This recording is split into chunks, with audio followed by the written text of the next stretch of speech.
Tu attends de te sentir prêt, sauf que ce moment, il n'arrivera pas. Pourquoi tu as peur de te lancer?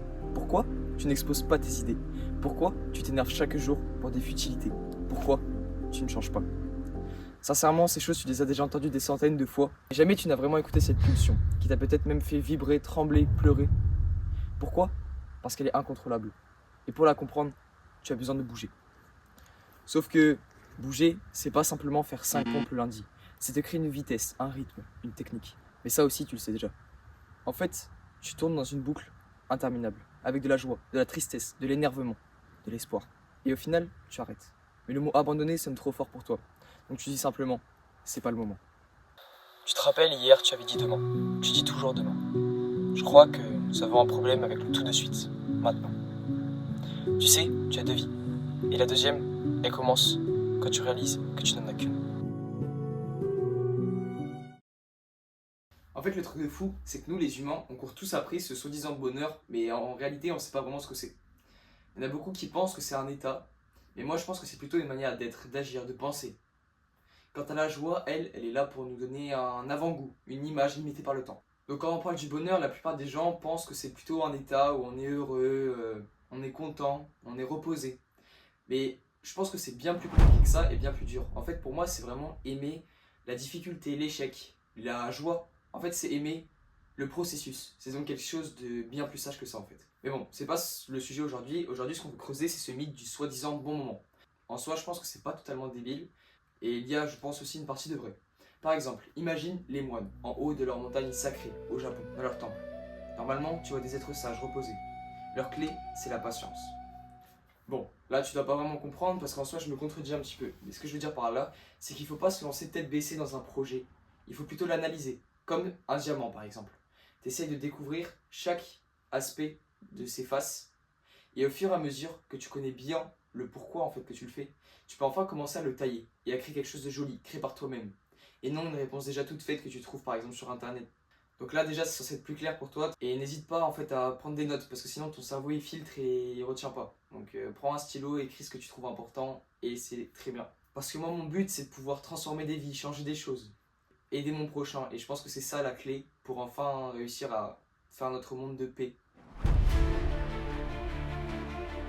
Bon, en soi je pense qu'on a déjà tous vu des dizaines de TikTok disant on s'en fout de tes problèmes, bouge-toi, enfin c'est des trucs comme ça quoi.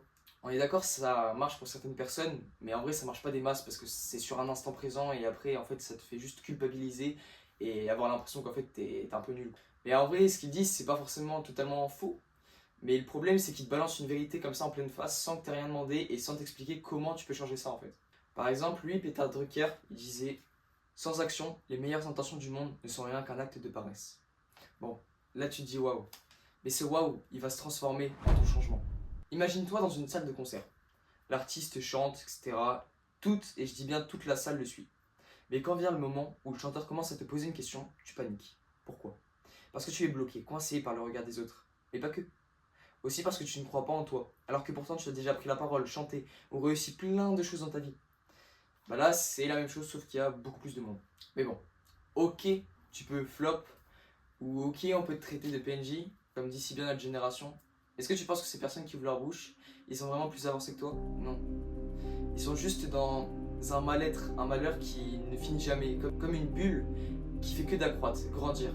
Et le seul moyen pour eux, ils pensent, de s'en débarrasser, c'est de rejeter en fait tous les malheurs, toutes les mauvaises intentions sur les gens. Et donc toi, c'est à ce moment-là qu'il faut pas que tu tombes. Il faut que tu prennes ça comme force. Et ça, c'est bien le problème de l'humain aujourd'hui. Donc là, tu peux te dire, ok, le regard des zones me bloque. Ok, j'ai pas confiance en moi. Ok, je reste dans ma zone de confort. Alors là, non, je t'arrête tout de suite. Ça, c'est interdit. Tu vas pas rester toute ta vie assis en regardant les autres avancer pendant que toi, tu restes bloqué à cause d'une petite chose qui est dans ton cerveau qui n'est même pas vraie. Et tu peux même essayer de la prendre comme moi. Par exemple, moi, j'essaie de la prendre comme un test. Par exemple, si cette pensée, elle me dit, bon là, t'as rien foutu, t'es nul et tout.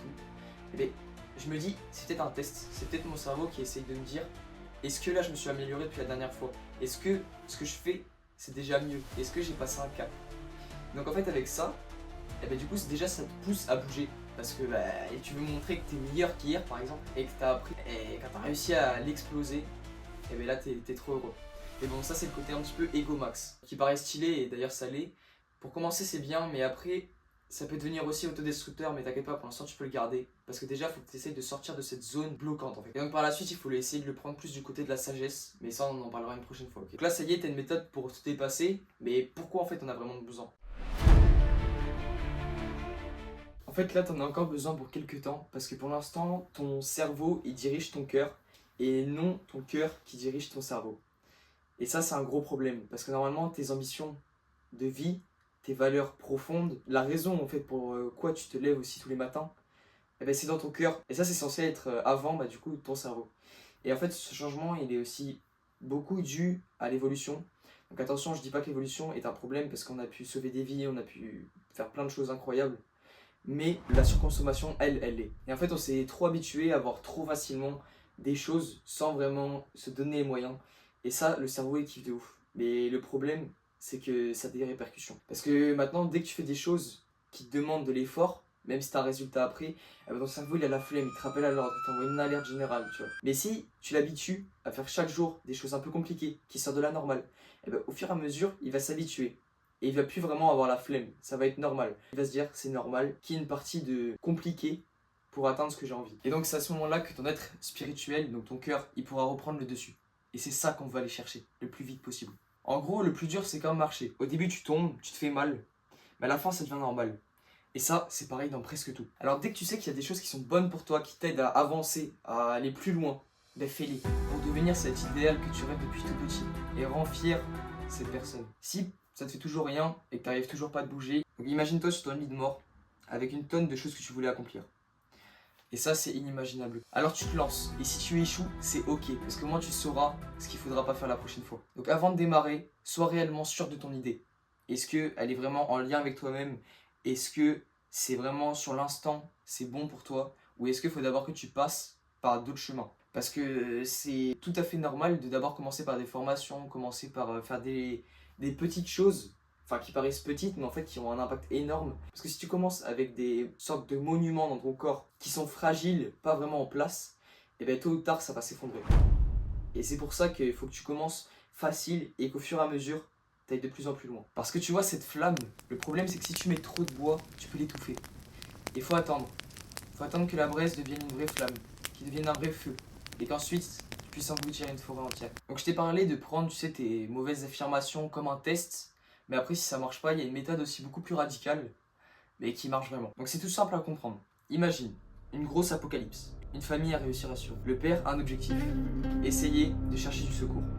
Avant de partir, il dit à ses filles, je vous le promets, je vais revenir bientôt avec une solution. Donc ça paraît normal, une promesse pour rassurer, mais en fait ça a une toute autre ampleur, beaucoup plus puissante. Donc en fait, à l'instant où il dit qu'il va faire quelque chose à des humains, son cerveau se réveille et va mettre tout son possible pour réaliser cet objectif. Parce qu'il n'a pas envie de passer pour quelqu'un de faible, pour quelqu'un qui ne respecte pas ses dires. Et ça, c'est pareil dans tout. Donc avant de te lancer, tu fais tes préparatifs, tu prépares comme ton sac. Et dès qu'il est prêt, dès que tu sais que ce projet est en lien avec toi et que tu es vraiment prêt à l'instant présent, eh bien, tu peux en parler à tes proches. Tu leur dis dans les grandes lignes, bien sûr, pour pas tout divulguer. Et donc, pour revenir à cette méthode, donc c'est Georges Doran qui l'a mis en lumière en 1981. Et c'est une façon de définir un objectif très poussé avec des moyens simples. Donc, c'est la méthode SMART, donc spécifique, mesurable, ambitieux, réaliste et temporellement défini. Donc ça, on en parlera également dans une prochaine vidéo. Mais en gros, c'est une technique ultra poussée pour t'aider à mieux comprendre ton objectif et savoir s'il est vraiment en lien avec toi-même et si tu es capable de le faire à l'instant présent. Donc revenons à nos moutons. Donc quand tu as fini tes préparatifs, ton sac, etc., c'est le moment le plus crépitant. Parce que vu que ton objectif il est clair, tu peux avoir des frissons, tu peux avoir tellement hâte. Et sauf qu'il y a quelque chose qui peut te réduire, c'est le regard des autres encore une fois. Parce que quand tu le dis à quelqu'un, peut-être qu'il peut réagir mal et te dire tu vis dans le monde des bisounours ou quelque chose comme ça. Donc ces phrases que ces personnes te le disent, il faut pas que tu les prennes du mauvais côté. Prends-les du bon côté. C'est parce que ces personnes-là, elles sont tellement incapables de faire ce que tu as envie de faire que c'est juste ouf que toi tu puisses juste l'imaginer, tu vois. Et donc tu peux les prendre donc dans les moments les plus durs, tu te répètes ces phrases pour prouver à ton cerveau qu'il faut pas que tu lâches, tu vois. Parce que le cerveau il lâche mais 10 000 fois avant le corps. Et donc c'est comme un marathon. Tu pars avec la hype du début, t'as full énergie, vers 10 km ça commence un petit peu à tirer mais chill, c'est soutenable. Parce que tu t'es amélioré au fil du temps grâce aux entraînements, qui peuvent être des petits défis, des formations. Puis à 25 km, c'est horrible, tu doutes, car c'est la moitié, et tu es seul. Les gens t'applaudissent, mais ils ne t'aident pas à courir. Et là, il faut que tu penses aux critiques, aux choses que tu vas accomplir, et à l'idée que tu auras réussi, que tu auras atteint cette ligne d'arrivée. Et donc là, tu as un coup de boost. Et au 35e kilomètre, ça tient de ouf. Et c'est bientôt fini.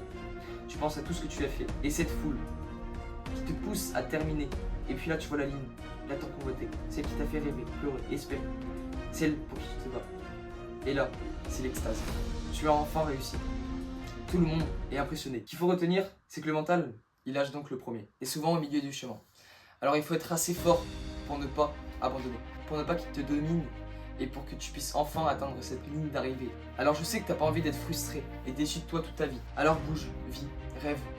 Et arrête d'être limité à cause du regard des autres. Et pareil, si tu restes passif, t'as l'impression d'apprendre plein de choses, mais en soi, il n'y a qu'une infime partie que tu retiens. Parce que ton cerveau filtre, et vu que tu notes pas, tu le surlignes pas, et avec ton cerveau se dit c'est pas important, et donc il enlève. Donc la vie, en fait, c'est un petit peu comme un jeu de vidéo. Si tu mets en place ce que tu as appris, tu level up, et tu peux atteindre un état inimaginable. Je te le rappelle, les héros, quand ils commencent, ils sont nuls. Et au bout d'un moment, ils deviennent incroyablement forts. Parce qu'en fait, cette foi, elle ne les quitte jamais. Et ils peuvent donc, avec des années d'entraînement, enfin sauver des vies et changer des choses.